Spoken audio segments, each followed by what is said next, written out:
Hey guys, welcome to the review. So I saw Morbius, a movie I had no expectations for. I didn't see it opening night like I usually do. I didn't really care that much, so waited a few days and then I saw it, and all the reviews were terrible. It had a really low Rotten Tomato score, and just critics were hating it, saying that it was just awful. They were saying the after credit scenes were awful. So I went in with extremely low expectations, and I'm glad that it was way better than I was expecting. It's not very good, but I did oddly enjoy myself. I liked it better than both Venom movies, which might, be controversial. But yeah, I don't know. It was like fine. It was mostly competently made. I'm gonna get more into it, like special effects, not so much, and that kind of thing. And it is pretty basic. People were saying it felt like a superhero movie from the 90s or the early 2000s, which it does.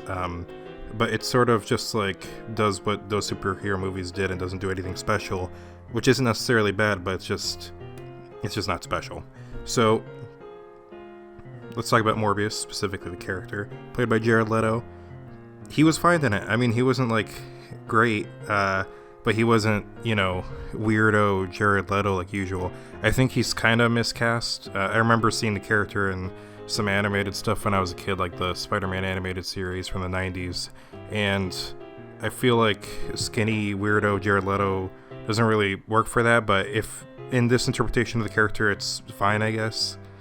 I'm just glad that he's not being like a douchebag weirdo. He's just playing like a regular guy, I guess. For a lot of this, you're just gonna hear me say it's fine, and we'll move on. The nurse love interest, can't remember her name.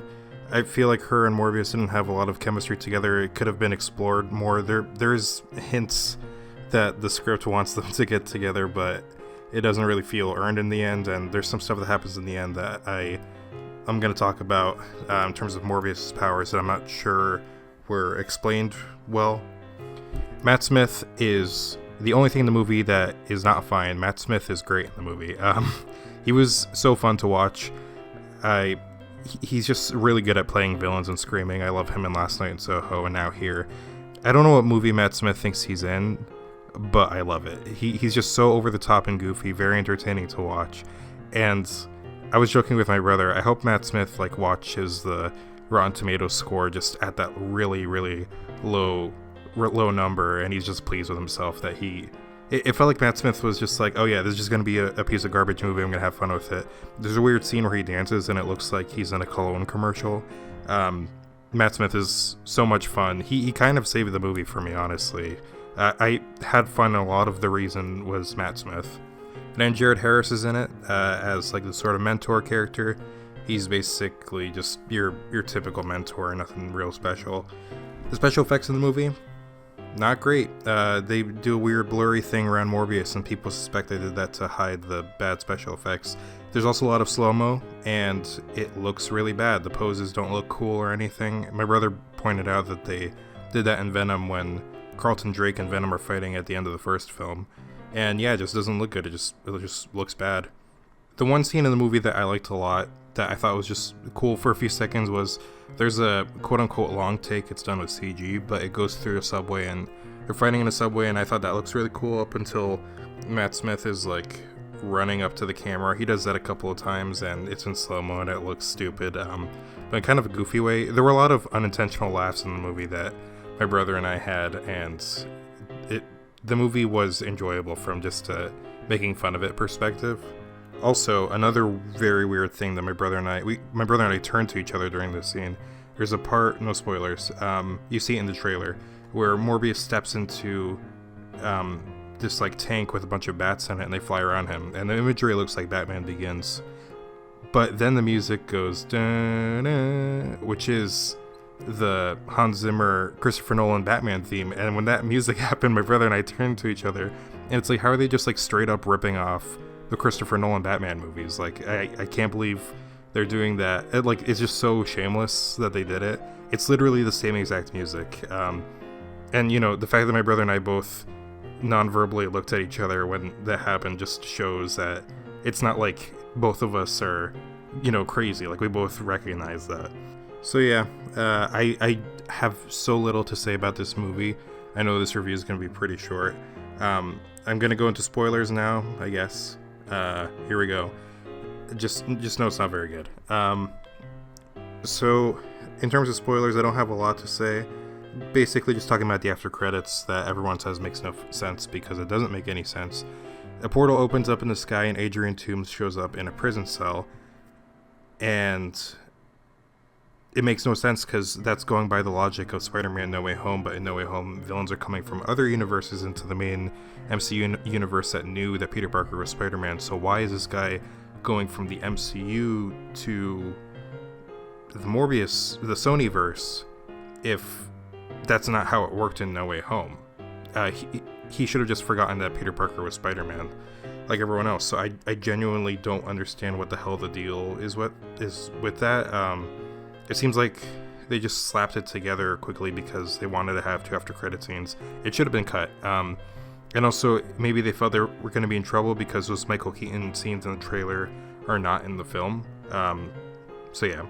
Then the other after credit scene is sort of a continuation to that. Morbius is driving a car instead of flying for some reason, and he meets up with Vulture. There's terrible ADR. It's obviously because Michael Keaton wasn't able to show up. He never takes off his Vulture helmet. And then he talks to... I don't know how he has that suit, because the Chitauri events apparently did not happen in the Sonyverse, so how did he get that technology? Anyway, him and Morbius talk about teaming up. It seems pretty clear that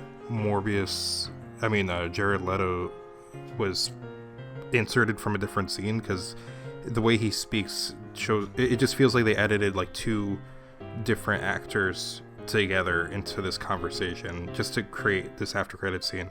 And it ended, and I told my brother, like, it felt like someone wrote it in 3 minutes. Like, it felt like the Sony guy who was supposed to put this after credit scene together panicked, and then he was just like and he's like at a bar and he's drunk, and he just like grabs the bar napkin and he writes down the after credits script just like on the napkin. It's so bad. And it's frustrating because it's illogical and it doesn't work in the world.